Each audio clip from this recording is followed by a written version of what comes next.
What's going on, everyone? Welcome to the Thursday, August 14th edition of the Ship My Money Show. I'm your host, Adam Scherer. You can follow me on Twitter at ShipMyMoney DFS. Gross 5-game slate tonight. Tarek Skubal on the mound with weather concerns. One of the 5 games is in Coors Field, where the Diamondbacks are taking on the Rockies. So not the most interesting slate, I don't think, because I kind of joked about it when I tweeted about the show, but I'm pretty sure everybody can figure out that the highest projected lineups are going to be Tarek Skubal plus the Diamondbacks, probably, or some combination of that. But there are still 5 games, so it's not too small of a slate. There are obviously still different strategy approaches, because you're going to have high ownership certainly in Coors Field. You have to figure out what to do with the weather, which I don't have a good answer to right now. But going to walk through each game, talk about what looks good, what doesn't, talk about the player exposures that I'd be getting if the slate started right now. So hopefully you can pull some interesting stuff out of it, even though it is, I think, kind of a straightforward slate in terms of what the quote-unquote best plays are. Before I get into it, reminder to hit the thumbs up button, subscribe to the channel, turn on notifications. We will be having a lot more content in the near future with NFL season starting. That is the first sport that we have a full product to roll out, and as a result, we will also have more programming than we have for MLB, which is pretty much just been me talking about MLB when I have time. So turn on notifications. And speaking of NFL, I've mentioned it a couple times. It's at the bottom of the screen, but our NFL packages are live now. Promo code early bird gets you 15% off any NFL package, and that pricing is locked in. If you use early bird, you are locked into the 15% off going forward forever, for as long as you maintain your subscription.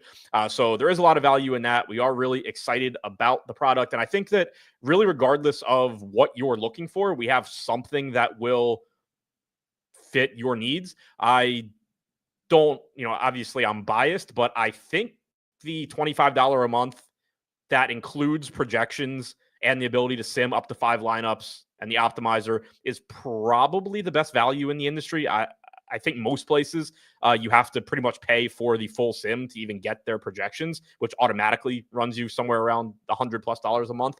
So we honestly kind of had mispriced that one. We were trying to put out something that would be good for single entry 3 max players without breaking the bank. And I think by including the projections, we probably made it a little bit too good, but it is what it is now. So I would argue that's probably the best value out there. Really, regardless of what you're trying to play.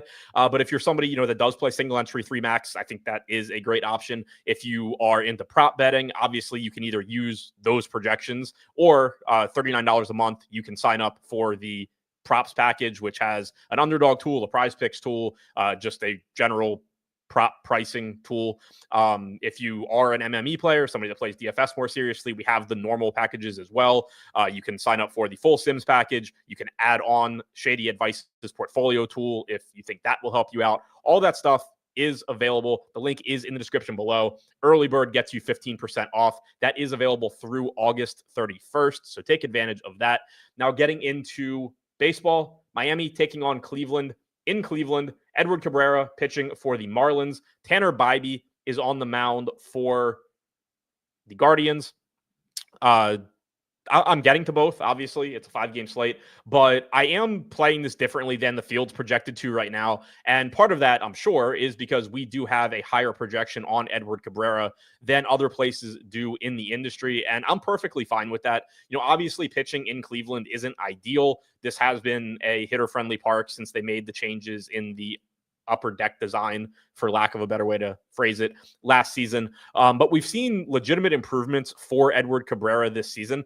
His strikeout percentage is very similar to last season, basically identical at 25.7%. So you've seen the good strikeout stuff continue for Cabrera, but we've seen an uptick in an improvement in his stuff plus grade, going from 98.5 last year to nearly 105 this year. He has the highest stuff plus grade on the slate other than Tarek Skubal.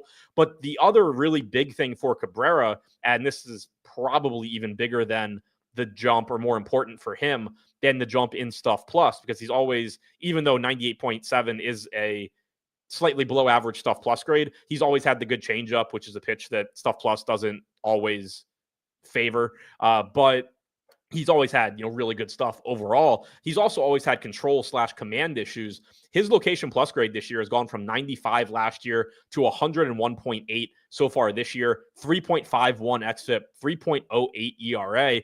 The price tag has risen as a result. He's up to $8,700, but I think that's warranted. He looks like a better pitcher. Like with Edward Cabrera, the conversation has always been, this is a young guy. He throws really hard. He's got a really good changeup. He has no clue where the ball's going. If he can ever harness his control and have an idea of where the ball's going so he can work ahead and counts more, he's going to be really good. And you've seen him able to do that this year. And as a result, he's been very good. So this is just one of those spots where I really like our projections. Again, I'm not saying that we're always right on this stuff or anything like that, but I like that I know we're accounting for all of the most recent data that you can.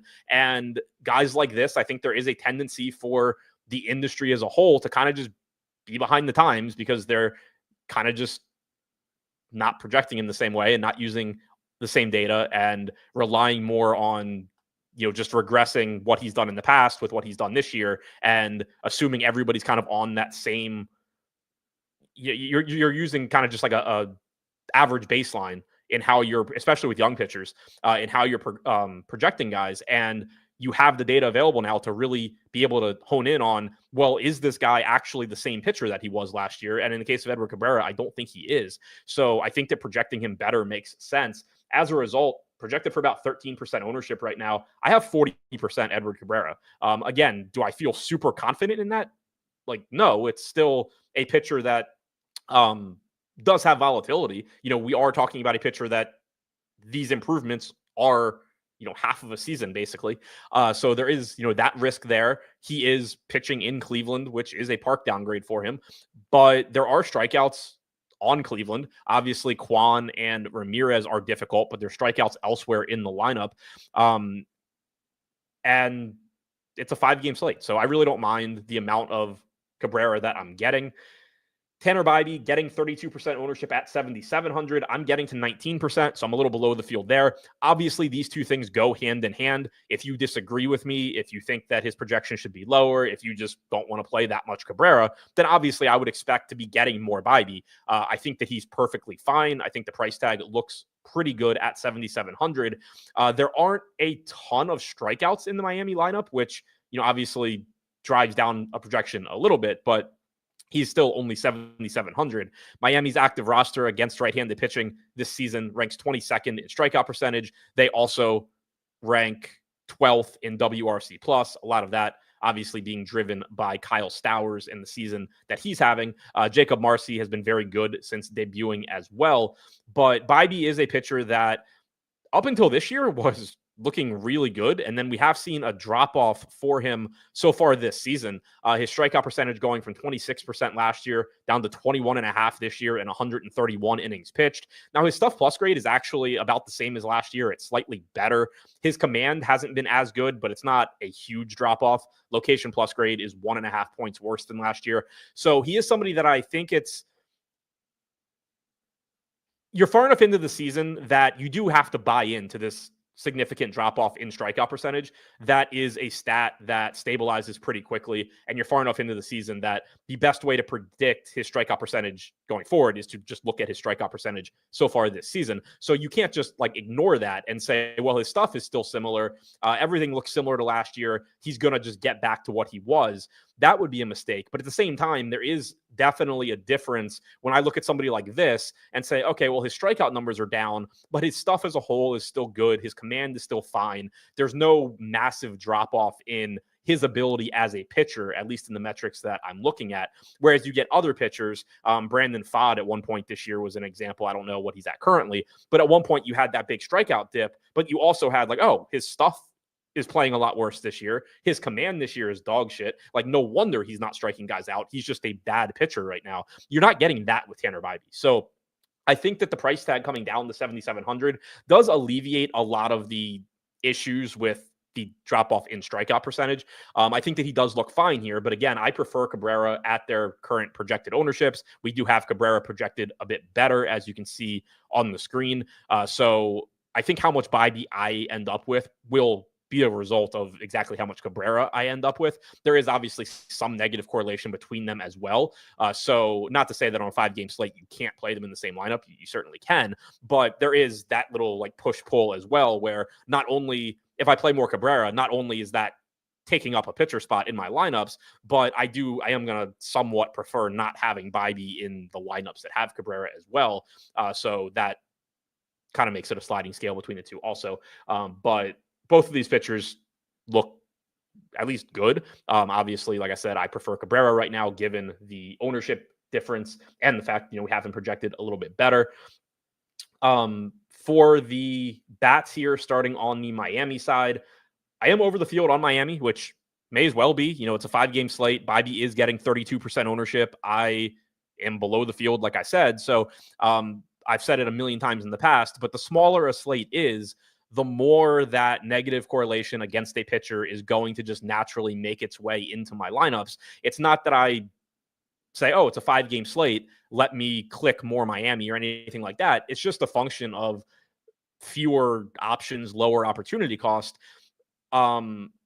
It becomes just a little bit more powerful to stack against popular pitchers, because that window where the pitcher is mediocre and the offense is mediocre and like neither one ends up in the winning lineup is just smaller, because there's only 9 other offenses. There's only 9 other starting pitchers. So more often, especially when you get reasonably priced sides like this, where Bibee's only 7,700, for the most part, Miami's inexpensive. We have a $5,200 price tag on Stowers, but other than that, 4,400 for Xavier Edwards is the most expensive bat on the Marlins. So you get this situation where there's just a lot of good value. And from a median standpoint, yeah, Bibee looks like the preference, and you're going to get the field going there more. But on a 5-game slate, it's very likely that either Bibee or at least a couple pieces from Miami are really useful plays at their respective salaries. It doesn't necessarily have to be a full 5-man stack from Miami, but if $7,700 Tanner Bibee isn't a guy that you would want, it's hard for nothing from Miami to have come through on a 5-gamer. So the highest projected ownership for Miami right now, 9% coming into Troy Johnston, 2K flat, first base outfield eligibility. He's batting 8th. Otto Lopez getting 8% at shortstop, 3,400, a little bit of power upside, some stolen base upside for him as well. Then you're getting like 5 to 6% ownership for most of the rest of Miami. For me, I'm getting to 22% Otto Lopez. I'm getting to 19% Agustin Ramirez. He is, a somewhat flawed hitter and certainly a flawed defender, but the guy's got legitimate power at catcher, 4,100, hitting in the middle of the order, batting 3rd. Happy to get there. So far this season, 155 expected ISO allowed to righties for Bibee, 185 to lefties. So not allowing a ton of power to either side. He is allowing more to lefties than righties, as you would expect. 21% K percentage to righties, 22 to lefties. No real splits in the strikeout percentage. But so far this season for Agustin Ramirez, you have a 221 expected ISO against right-handed pitching in 308 plate appearances. Otto Lopez is at 205. Like, that is a lot of power upside from Otto Lopez for a $3,400 shortstop batting 5th at sub 10% ownership. And then you add on stolen base upside. He's somebody that if you look at his actual production this year, it's quite a bit behind his expected numbers. Only a 150 actual ISO, 332 actual WOBA, with a 374 expected WOBA and 205 expected ISO. So I like taking advantage of that. I'm getting to 17% Xavier Edwards. There's no power to speak of here, but he will look to run if he gets on base. Jacob Marcy only projected about 4% ownership right now, 3,700 batting 6th. Very, very small sample for him so far, only 38 plate appearances against righties, but he has not been overmatched at major league level so far. Happy to get there at that price. I have 10% Kyle Stowers at 4% owned. That one, he's the only expensive guy on Miami. He is an outfielder. He's an expensive outfielder. So obviously the opportunity cost is high, but 403 expected WOBA, 307 expected ISO against right-handed pitching this season, getting out of Miami, going into whatever Cleveland's called now. I don't know if it's still Progressive Field or not. I have 9% Johnston, even with the field, 9% Hicks, only getting the 4% Hernandez, 2% Pauly. But overall, I am over the field right now on Miami. I'm happy with it. I think they're a good value team. They have power. They put the ball in play, which obviously from an upside standpoint isn't the most important thing in DFS. Like when you're just talking upside, I'll take a guy that strikes out 30% of the time, but hits, a million home runs over somebody that puts the ball in play. But when you're just talking about, especially for a cheap team, and especially if you're talking more about like stacking and just getting through the lineup and turning the lineup over, there is some extra value there. And, if guy after guy after guy is going to just put the ball in play, you are increasing your chances of just running good on batting average on balls in play, getting additional plate appearances that way. So that doesn't hurt either. Steven Leibowitz said 109 WRC plus for Miami away from home for the season. Like, yeah, that obviously is good. So, and you get stolen base upside here too as well. So I'm looking now. I don't know off the top of my head how Bybee has been at controlling the running game, but that is something that in general comes with Miami. So far this season, 15 stolen bases allowed in 131 innings pitched for Bybee. Last year, he graded out really well in terms of preventing stolen bases, only allowed 6 in 173 innings. His rookie year, he was slightly above average. So this is his first year being below average at controlling the running game. Certainly probably has something to do with catching. But either way, I don't really care whose fault it is. There is stolen base upside for Miami here as well. If we scroll over in our projections, you can see pretty high stolen base projections for Edwards and for Marcy, some stolen base upside for Lopez and Ramirez as well. Nice home run projection for Kyle Stowers, solid for Ramirez and Marcy also. So I like Miami here. On the other side for Cleveland against Edward Cabrera, I'm mostly in line with the field here. They're actually a little bit more popular than the Guardians are, which I guess shouldn't really be surprising because the industry in general is a little bit lower on Cabrera than they are on Bybee. But 10% ownership coming into CJ Kayfus at 2,700, batting 6th. Multi-position eligibility on him. That's just going to make him look like a pretty good value option there in the middle of the lineup. From a point per dollar standpoint, it looks pretty good. Jose Ramirez getting 9% ownership, and then basically 5 to 8% on Angel Martinez, Gabriel Arias, Stephen Kwan, David Fry, Brian Rocchio, Kyle Manzardo, who's been hitting extremely well lately. The only guy in the Guardians lineup that is projected for less than 5% ownership is Austin Hedges. That is self-explanatory. But I'm getting to them some. Like I have 15% Jose Ramirez, clearly happy to get to him in my non-Edward Cabrera lineups. I have 10% Manzardo, which actually puts me 2x the field there. But other than that, I'm pretty much like 5 to 7% on Rocchio, Kwan, Kayfus, Martinez, Arias. I don't really have David Fry. I don't have Hedges. One thing I will point out with David Fry here is that he is getting the start against a right-handed pitcher. So I actually think this pinch hit percentage should probably be a little bit lower. There is still the possibility that, later, like if he's up in a big spot, they bring a right-handed reliever in, they do pinch hit for him. But the fact he's starting against a righty does give you a lower pinch hit risk than when he starts against a lefty. That 28% is lower than what we see when he starts against a lefty, though. Like he's somebody that when he gets these starts against lefties, a lot of times we have him at like 45, 50% to be pinch hit for. So I guess 28 probably makes sense, but it is always a good sign for a platoon hitter when they're actually getting the start against the side that they normally don't get to face. So far this season, from a splits standpoint, for Edward Cabrera, 27.5% K percentage against righties, 24% against lefties. Lefties have done a bit more damage against him. 339 expected WOBA, 177 expected ISO for lefties, 273 for righties, 273 expected WOBA for righties, 132 expected ISO.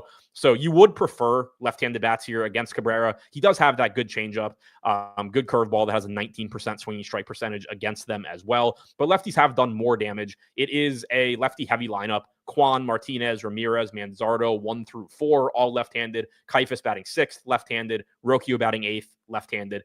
So only 3 righties in this lineup. Would certainly like it more for Cabrera if there were more righties. I would like the Guardians less if there were more righties. But still I think they look fine against Cabrera. But if I could only choose one side in large field tournaments, ownership factored in, all of that, I would choose the Cabrera side, I think. So pretty interesting game there. Philadelphia taking on Washington in Washington, about a 5.5 total for the Phillies, about 3.5 for the Nats, who activated Dylan Cruz today. They designated Nathaniel Lowe for assignment. Jesus Luzardo is on the mound for the Phillies. Brad Lord going for the Nats. $6,300 price tag on Brad Lord, $8,400 on Luzardo. I think Luzardo is going to be the most popular pitcher today. He's only $8,400. He has a pretty solid matchup here against the Nats. I've talked about it previously when we've had left-handed pitchers against the Nats, but you just naturally get an advantage as a left-handed pitcher against this lineup because the best hitters on the Nats are James Wood, CJ Abrams, Luis Garcia. CJ Abrams isn't even in the starting lineup. Luis Garcia is not in the starting lineup. You do get Dylan Cruz back, which is a right-handed bat, but you either get, because the Nats' best hitters skew left-handed, you either get the platoon advantage for the left-handed starter, or as is the case with Abrams and Garcia tonight, you don't even have to face them. And the Nats are not a good enough or deep enough team that they have anybody close to those guys in terms of just talent coming off the bench to replace them. You have Paul DeJong batting cleanup and playing shortstop today. Paul DeJong has some power. He isn't necessarily like a cakewalk for left-handed pitching, but he's not as talented as CJ Abrams, obviously. Jose Tena, who's left-handed, is playing second base. Like, obviously, Luis Garcia is a better hitter than him. So it really thins out this lineup. James Wood, Dylan Cruz, Josh Bell, Paul DeJong, 1 through 4. Then you get Riley Adams batting 5th, Dalen Lyle, left-handed, batting 6th, Brady House, Jose Tena, Jacob Young. Like, this is not a good Washington lineup here for Luzardo. I have him projected for 54% ownership. I'm getting to 41%. Yeah, I'm a little bit below the field, but he's still obviously a priority for me at 8,400. I think that he looks good. He's been a very good pitcher for most of the season. He has the second highest strikeout percentage on the slate behind Tarek Skubal at 26.8%. 3.34 xFIP is almost a full run better than his 4.2 ERA, which is probably driving down that salary a little bit. So I'm happy to get to Luzardo. I'm a little below the field. I do think he ends up the most popular pitcher here, but I also think it's for good reason. On the other side, Brad Lord, tough matchup for him at 6,300. He's getting about 9 to 10% ownership. I have 14%. It's just a function of it being a 5-game slate. You have the Diamondbacks with like a 9-run total in Colorado. I think it's actually 7, but still, that, you're going to have some bats there that you want to pay for. So there is some merit to going to Lord for cheap and just hoping for the best. 25 starts in the minors this year. Last year, 1 in high A, 12 at double A, 12 at triple A, 129 and 2/3 total innings pitched in the minors last year. He struck out 25% of hitters. So far this year, he has split time between the bullpen and the starting rotation, 39 total appearances, 10 starts, 85 innings pitched overall. He has a 20% strikeout percentage. You expect that to go down as a starter. So far as a starter, 46 1/3 innings pitched, 18.5% strikeout percentage, 85.5 stuff plus grade, 101 location plus grade. So the command's been pretty good. The stuff is graded out as trash. He does average nearly 95 miles an hour on his fastball. Not much in the way of strikeout upside. You're not expecting much out of him. It's simply just a function of, hey, there's going to be some lineups where I need a cheap pitcher, and this guy hopefully has a good game if you're playing him in those lineups. But there's not really much of anything that you can point to that should give you confidence in him. As far as splits for Luzardo this year, 153 expected ISO allowed to righties, sub 100 to lefties, only a 22.5% K percentage against righties compared to 42% against lefties. So obviously the more righties that you can get into a lineup, the lower his K projection is going to be. You do only have 3 left-handed hitters in this lineup. But again, it's just not a very strong lineup overall. And most importantly, from a DFS standpoint, he's only $8,400. For the bats here, starting on the Philadelphia side, around 10 to 15% ownership coming into most or all of this team. Edmundo Sosa projected for 17%. He is only $2,800. Not sure if we've gotten a Phillies lineup yet. We did not have it. We do have one now. Did not have it when I ran stuff. Sosa is batting 8th. So we have Trey Turner, Kyle Schwarber, Bryce Harper, JT Realmuto, Brandon Marsh, Castellanos, Kepler, Sosa, and Stott. I think I had all those guys in. Yeah, it looks like I had all those guys in. Sosa, I think, is going to be pretty popular just because there's value there. He has upside as a hitter, even though he is batting 8th. So he's projected for 17% ownership, along with JT Realmuto, along with Brandon Marsh, Bryce Harper getting 15%, Castellanos getting 14%, and then like 8 to 10 on Turner, Stott, Schwarber, and Kepler. I'm kind of all over the place on the Phillies here. I have 17% Bryce Harper at 5,400. Obviously, cool with getting there. Lord has allowed a 195 expected ISO to left-handed hitters this year. It is interesting. He has a 25% K percentage against lefties, only 16% against righties. Harper, obviously not your average lefty. Neither is Kyle Schwarber. I don't care that Lord's strikeout percentage is much higher against lefties when it comes to them. I mean, I care in the sense that, like, yeah, I'd prefer that he didn't strike lefties out, but he is still giving up power to them. Righties, on the other hand, haven't done much in the way of power against Brad Lord, but they aren't striking out either. Sub 100 expected ISO for right-handed hitters against him. So Harper and Schwarber, my two highest owned guys from the Phillies, clearly going to be happy with that. I have 10% Real Muto, Turner, Castellanos, 5 to 10% on pretty much everybody else on the Phillies. So I'm most under the field, at least right now, on Marsh and Sosa, two guys in the middle of this lineup that are very, very, very cheap. And as a result, they're going to get ownership because they're cheap. And, they're not the worst hitters on the planet. They're facing one of the worst pitchers on the slate. They are on a team with one of the highest totals on the slate. They're very, very obvious, just good point per dollar plays, but you still have a ton of volatility in baseball.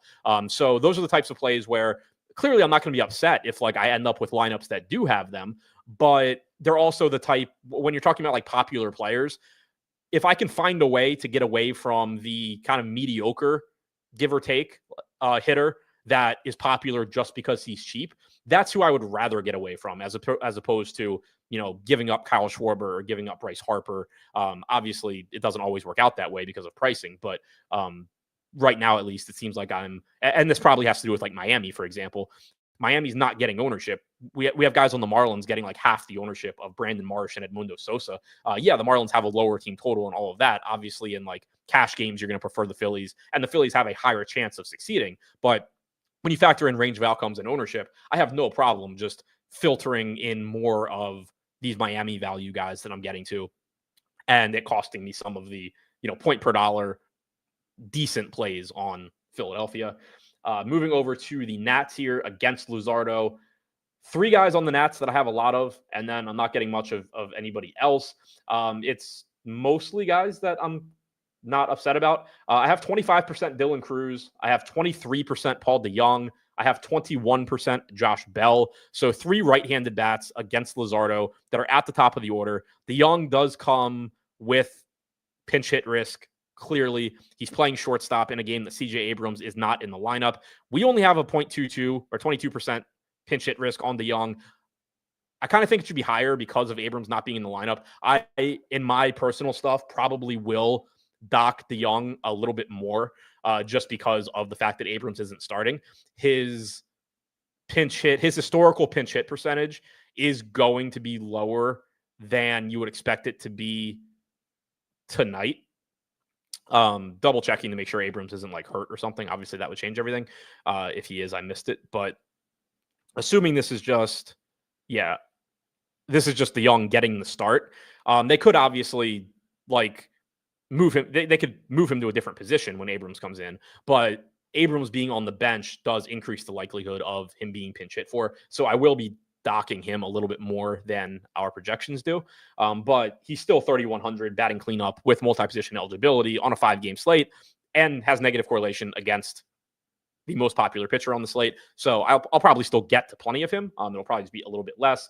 Dylan Cruz, happy to get there. First game back from injury, but he's cheap. 3K batting second. Josh Bell, 2,900 batting third. Cruz and Bell getting about 8% ownership. So I'm well over the field on those three. And then I just have 7% Riley Adams, sub 5% everybody else. Nobody else is getting 5% ownership on the Nats. So mostly a low-owned team, and I'm just getting to those three guys at the top a lot, which I'm perfectly fine with at their respective salaries. They're cheap. They give me negative correlation. Cruz has stolen base upside in addition to home run upside. Moving over to Atlanta and the Mets in New York, about a 5 total for the Mets, about 4 for the Braves. Cody Senga on the mound for the Mets. Bryce Elder for the Braves. $6K price tag on Elder. $8,900 price tag on Senga. 16% ownership coming into Senga. No ownership coming in to, 8% ownership coming into Elder. I do not have Elder. If you wanted to play Elder instead of Brad Lord, by all means. But I do think Lord is a little bit better pitcher. We do have him projected higher. Elder has an 18% strikeout percentage so far this year, 4.23 xFIP. So I will point that out, 4.23 xFIP for Elder compared to a 6.12 ERA. He is probably underpriced, but I'm not getting to him right now. I do think he's a very similar play to Elder. Maybe by lock, I'm kind of like splitting them, but we do have the higher projection on Lord, and I do think that's fine. Senga, I'm not really getting to either, 8,900. And I think this has a lot to do with Edward Cabrera. If you view Edward Cabrera more in line with the rest of the industry, then obviously you're not spending 40% of your lineups on Edward Cabrera, and you're going to have more lineups available to allocate to Senga. But we have Cabrera projected higher than Senga. I have Senga projected for slightly more ownership than Cabrera. That's just never a spot where I'm going to be getting a lot of the guy that's projected lower at higher ownership and the same price. So if you view these two pitchers differently, then my exposures really should mean nothing to you. But for me, I view Cabrera as the better of the two in terms of projection. And the field is likely to prefer Senga at a slightly elevated price tag. So I barely have Senga. I have a lot of Cabrera. If I'm playing less Cabrera, I would play more Senga. For the hitters here on the Atlanta side, I'm not getting to them too much against Senga. So this isn't one of those spots where I'm really doubling down on not having a lot of Senga and getting to the Braves. They are a high enough upside offense that I wouldn't mind it, but that's not really what I'm doing. They're all pretty much projected for like 5 to 8% ownership. Marcell Ozuna is my highest owned guy here at 8%. He is only 3,800 batting cleanup. I have 7% Matt Olson batting second at 5K, 5% Harris batting fifth. Nice spot in the order for him. Ozzie Albies in 5% of my lineups as well, along with Drake Baldwin. So I'm getting to a little bit of Atlanta, but that's pretty much puts me in line with the field. Senga so far this season, allowing a 146 expected ISO to righties, 163 to lefties. So not a ton of power to either side. 22% strikeout percentage to righties, 23% to lefties. Overall, 22.5% strikeout percentage through 94 innings pitched. 4.39 xFIP is over 2 runs worse than his 2.3 ERA. And this is, I think, what's really driving that Cabrera versus Senga difference in our projections. And I don't really disagree. We think that Edward Cabrera is better than most people. And we think Kodai Senga is worse than most people do. And so when you put those two side by side, you kind of get this gap that is really drastic compared to how I think the industry in general views them. So again, not claiming that like we're always right. And certainly, there's volatility. So you can be right and still be wrong. But in this particular case, I don't really see anything that suggests to me that those assumptions are wrong. Like Cabrera has a higher strikeout percentage. His stuff plus grade is a lot better. Senga comes in at 93, which again, heavy splitter usage can pull that down a little bit. This is somebody that missed pretty much all of last season. 4.39 xFIP is almost a full run worse than Cabrera. His command this year has been worse than Cabrera. I don't really see anything that suggests to me that Kodai Senga is a better pitcher than Edward Cabrera is at this point in time. And the Braves certainly have more talent in their lineup than the Guardians do. Yeah, they've underperformed like crazy this year, but I am less comfortable facing the Braves hitters than I am facing most of the Guardians hitters. So I don't really see anything that would make me think Senga's better than Cabrera. If that kills me tonight, so be it. It certainly can, but I'm comfortable in that stand in the sense, like, obviously I'm not comfortable in how it's going to work out in a 1-game sample size, but I'm comfortable in just taking that stand that Edward Cabrera at this point is a better pitcher than Kodai Senga. For the Mets bats against Elder, not quite as much ownership here as I expected, probably because the guys that you would really want to get to are relatively expensive. 13% ownership coming into $2,900 Jeff McNeil batting fifth. That's the highest owned guy on the Mets.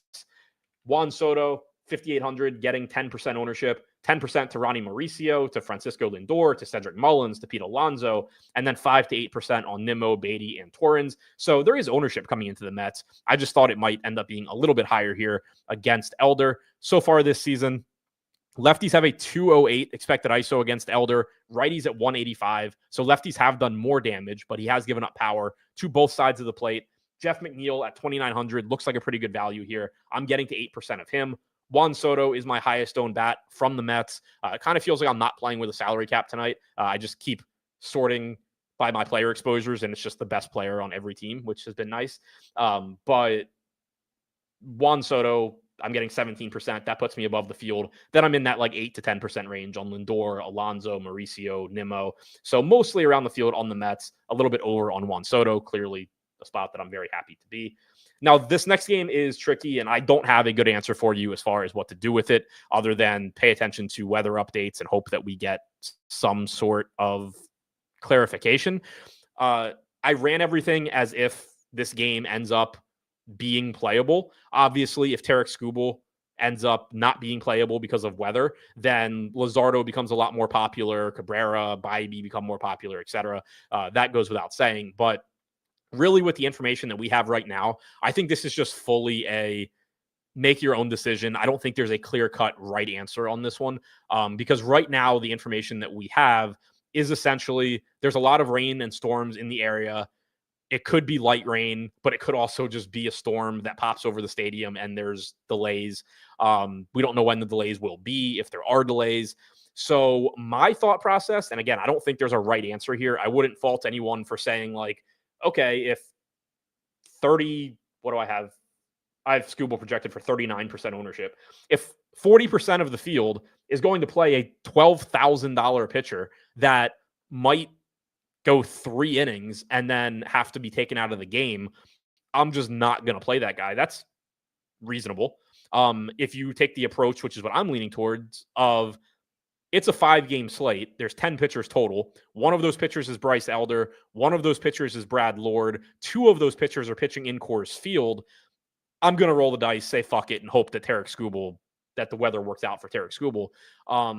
That's completely reasonable and defensible. And then the other thing to keep in mind here too is Bailey Ober is getting 20% ownership on the other side at 7,200.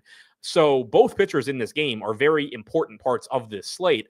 Obviously, if you decide Skubal's too risky, you would probably decide Ober's too risky as well. And, then you're just going to play a lot of Luzardo. You're going to play a lot of Cabrera, a lot of Bybee. You're probably just going to end up with some Elder and you'll play more Senga. You'll end up with some Elder and some Lord by default. So really, I think this is kind of just make your decision, live with it. I don't really think that there's a right or a wrong answer, but certainly pay attention to weather and be ready to late swap. If you can, if we get news, this game starts at 7:40. So it starts a half hour after the Atlanta-New York game. It starts basically an hour after the first 2 games. It's entirely possible that you get like a 7:30, oh shit, this weather's not good update. And you would actually have a pretty big edge if you can, swap. The problem there is if it's like that 7:30 update, the only pitchers you can swap to are in Coors Field, which obviously blows. So yeah, Stephen Leibowitz said you don't have a lot of pivots on the pitching if the weather goes bad. So I think there's strong arguments either way. Like that pivot argument is certainly another point in the direction of what if you just say, I'm not playing the pitchers here.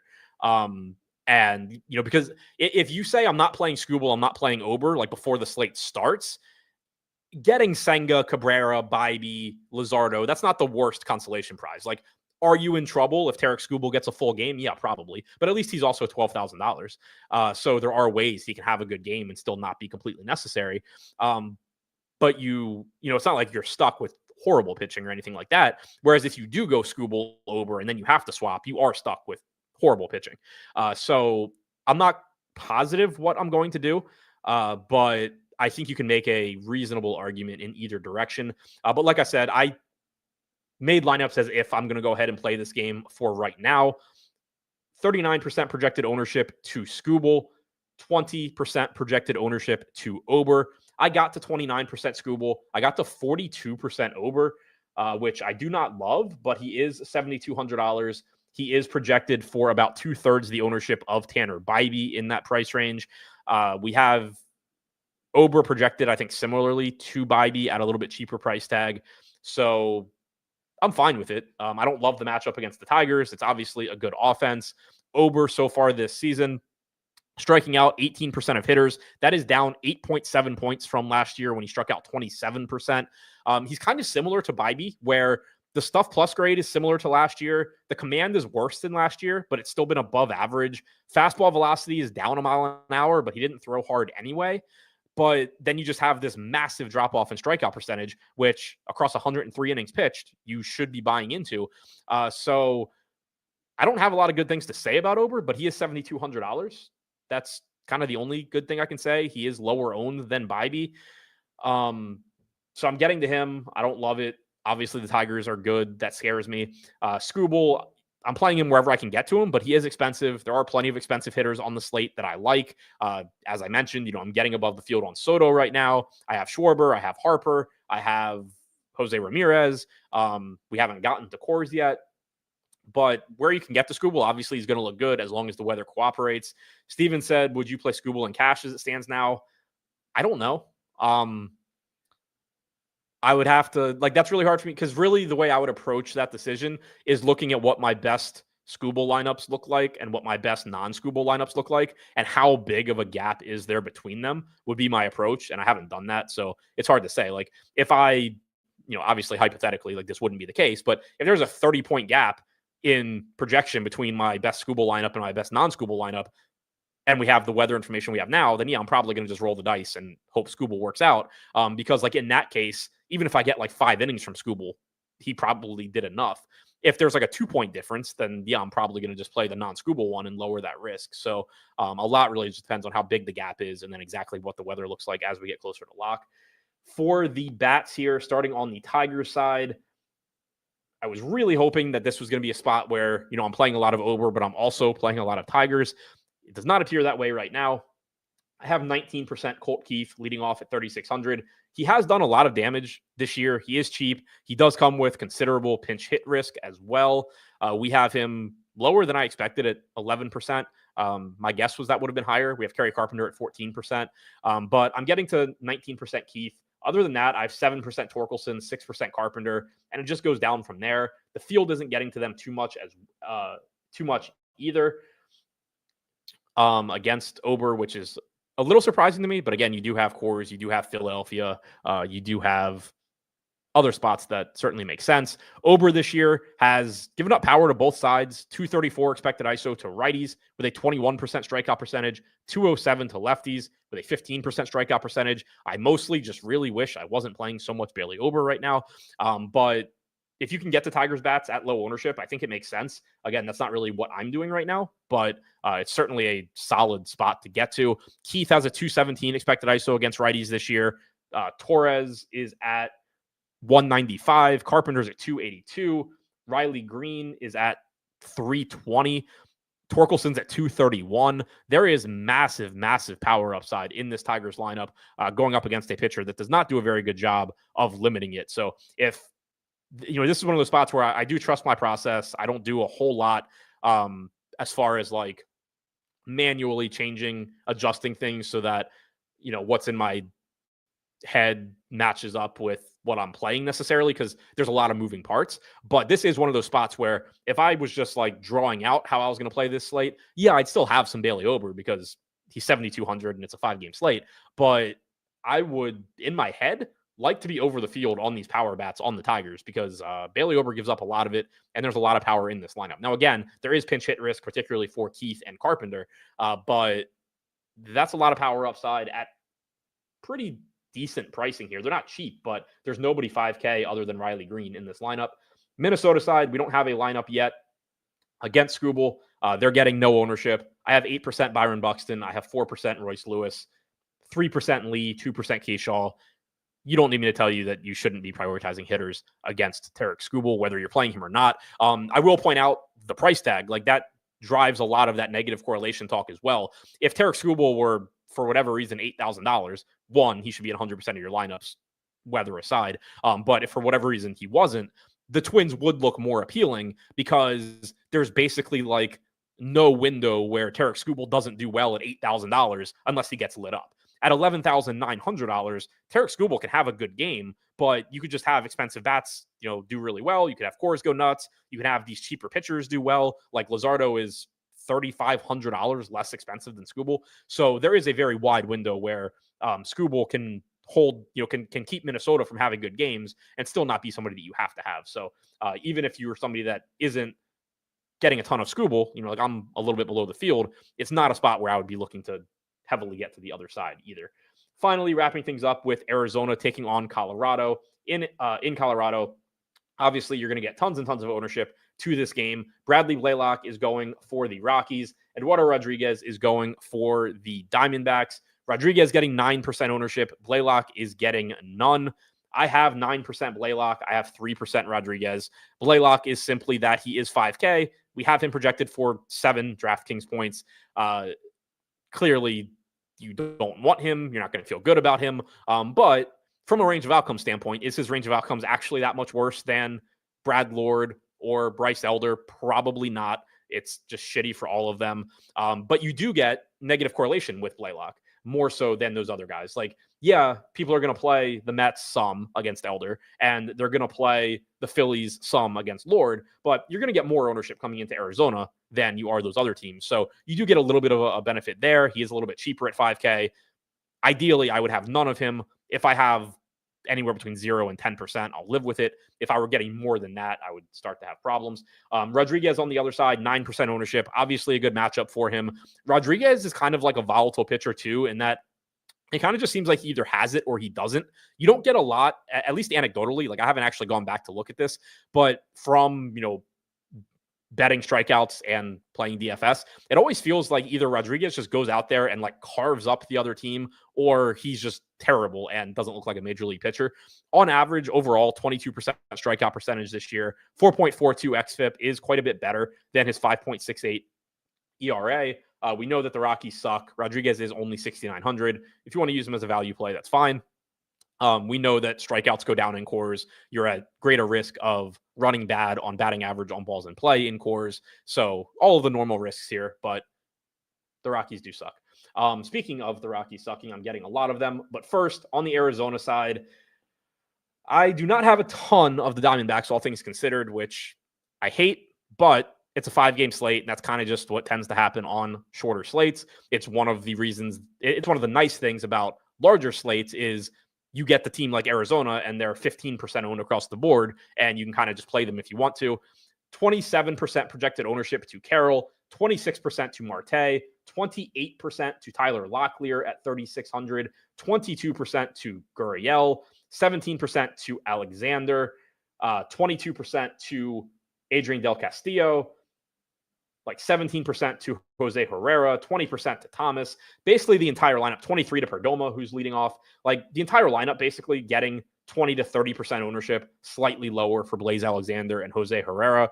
So really, really highly owned team. And then obviously if you're stacking them together, the combinatorial ownership becomes even higher because people are going to stack them together a lot. So for me, and obviously like you can, I'm sure, make good lineups with Arizona, get a little bit more off the board with your secondary stacks, your one-offs, take some more risks at pitcher. All of that is fine. For me, I have 33% Corbin Carroll right now. That actually puts me over the field. But other than that, I have 13% Ketel Marte, 13% Gurriel, and I'm sub 10% on the rest of the Diamondbacks. Again, I don't think there's a right answer. Like, I'm sure you can make good Diamondbacks teams, but I'm okay with, like, I've been okay with all the exposures I've had so far, getting a little bit over the field on, some other spots. I would like to have more Arizona, but it is what it is. I do know I have a lot of the Rockies on the other side. I'm perfectly fine with that. Now, they also are relatively popular, but they're more like Mets popular or Phillies popular than Diamondbacks popular. 28% projected ownership to Ezekiel Tovar. That's the high mark for the Rockies. He's a $3,700 shortstop on a slate where you don't have a lot of good shortstops. You don't have CJ Abrams. You don't have, Mookie Betts, I include still as a good shortstop, even though he hasn't been. You don't have Mookie Betts. You don't have De La Cruz. You don't have Gunnar. It's a week short. You don't have Bobby Witt. You have Trey Turner, and that's kind of it as far as, your good, like, pay up type shortstops. So Tovar just really stands out as a value, and then also at a position that is weak. So he's getting 28% ownership. I'm north of that. I have 43%. He's my highest owned hitter. then you get pretty much like 10 to 20% ownership. Brenton Doyle, 3,500, batting fifth, getting 19%. Kyle Karros at 3K, batting sixth, getting 18. Jordan Beck getting 18, batting cleanup. Aaron Schunk getting 18. Freeman and Hunter Goodman getting 13. About 10% to Kyle Farmer, 7% to Braxton Fulford. So they are popular, but not as extreme as Arizona. And my individual player exposures are kind of different. Sorry, I forgot Lindor. Yeah, good call, Lindor. He's certainly up there. I have 43% Tovar. I have 38% Goodman, 5K at catcher, batting third. I have 31% Doyle, 26% Karros, 25% Freeman leading off, 21% Beck. So 1 through 6, I'm very heavy on Colorado. I'm at least even with the field, if not higher. Then it drops off quite a bit for me for 7, 8, 9, which I am perfectly fine with. I have 10% Fulford. I have 10% Farmer. I have 9% Schunk, which actually puts me below the field on him. R. Stanley said he turned 60 today. Happy birthday. I appreciate you always being in chat for years, going back to the Stochastic days. That's awesome. Happy birthday. Enjoy it. So, yeah, I'm over the field in general on Colorado, mostly on their good players or better players, whatever you want to call them, which obviously is how I would prefer things to be. Rodriguez so far this season against right-handed hitters, 177 expected ISO. Lefties have a 203 expected ISO. There's not really left-handed hitters in this lineup. I honestly, off the top of my head, don't know. Yeah, there's not a lefty in this lineup, which also does increase pinch hit risk for the bottom of the order, which is another reason that I'm not upset, in addition to the fact that they suck. It's another reason that I'm not too upset about, not having a ton of like Kyle Farmer, even though he's a good point per dollar value. 27% pinch hit risk for Farmer, 37 for Schunk, 11 for Fulford. Nobody else is really super high here for Colorado. So yeah, I'm over the field on their quote unquote good players. For Bradley Blaylock, limited sample this year, 292 pitches thrown to righties, 433 to lefties, 203 expected ISO to lefties, 212 to righties, doesn't strike anyone out. If you go back to last year, still doesn't strike anyone out. 196 expected ISO to righties, 199 to lefties. So pretty splits neutral so far, mostly just not good. If you're playing Diamondbacks, play the best hitters from the Diamondbacks first. One thing to point out from the Diamondbacks lineup, Jose Herrera is catching. Del Castillo is DHing. You can only play one of them on DraftKings because they are both catchers. Del Castillo's pinch hit percentage, like in general, would be higher than if he were catching, but it still shouldn't be that high because he's actually a solid hitter. If you had Herrera DHing, he would kind of like be a really likely pinch hit candidate. But because it's Del Castillo, we have him at 12%. This would be lower if he were catching, but it's still not super risky to get there. So, yeah, that wraps up each game here. I'll go back through, go over everything that I talk about my exposures quickly. Highest projected pitchers up on the screen, my highest owned pitchers right now. And again, this comes with the two caveats in this case. One, I wish this wasn't happening. And two, this is weather dependent. But right now, my highest owned pitchers, Bailey Ober, Edward Cabrera, Jesus Luzardo, Tarek Skubal, and Tanner Bybee. But I am below the field on both Skubal, or all three of Luzardo, Skubal, and Bybee. But those are my 5 highest owned pitchers. Top 3, Ober, Cabrera, Luzardo. Those 3 are all around 40%. At catcher, me get the highest projected guys up. My highest owned catchers, Hunter Goodman, Agustin Ramirez, JT Realmuto. At first base, for me, Josh Bell, Bryce Harper, Kyle Manzardo. At second base, I am getting to Xavier Edwards, Paul DeJong, Ketel Marte. At third base, I am getting to Kyle Karros, Colt Keith, Jose Ramirez. At shortstop, I am getting to Ezequiel Tovar, Otto Lopez, Trey Turner, and then Lindor is right behind Turner. In the outfield, I'm getting to Corbin Carroll, Brenton Doyle, Tyler Freeman, Dylan Cruz, Jordan Beck, Juan Soto, Kyle Schwarber.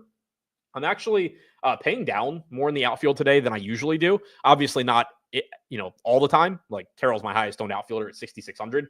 But Doyle, Freeman, Cruz, Beck, all reasonable value plays that I'm getting to in the outfield. That's kind of unusual because usually you have so much opportunity cost in the outfield. Highest owned stacks for me overall, Colorado, Washington, but it's three guys. It's Josh Bell, Dylan Cruz, and Paul DeJong. Arizona, Miami, and Philly are my top 5 overall stacks. My top 5 5-man stacks: Colorado, Miami, the Mets, Philly, and then I've like 1% 5-man stacks of everybody else right now. There was a question at the beginning that I wanted to get to here. I'd forgotten earlier. Cam said, are you more likely to 3-3-2 or 4-4 because it's a smaller slate? In general, yes. That's just kind of how it works out. Right now, I still wouldn't have a lot of it. Like, I'm predominantly 5-2 and then 5-3 and then 5X, but I have a combined like 20-ish%, 3-3-2, 3-2-2, 3-2, 3-3, stuff like that. But yeah, the smaller the slate, generally, the more that I'll mix and match different stack types. So that wraps this one up. Oh, home run pick, I'll do quickly. I'll stay out of Coors Field. I think Schwarber's kind of cheating here also. I'll take Kerry Carpenter. I like the matchup against Ober. He's giving up power to both sides of the plate. Kerry Carpenter's got a ton of it. So I'll take Kerry Carpenter as my home run pick. I think anybody above him would kind of be too easy.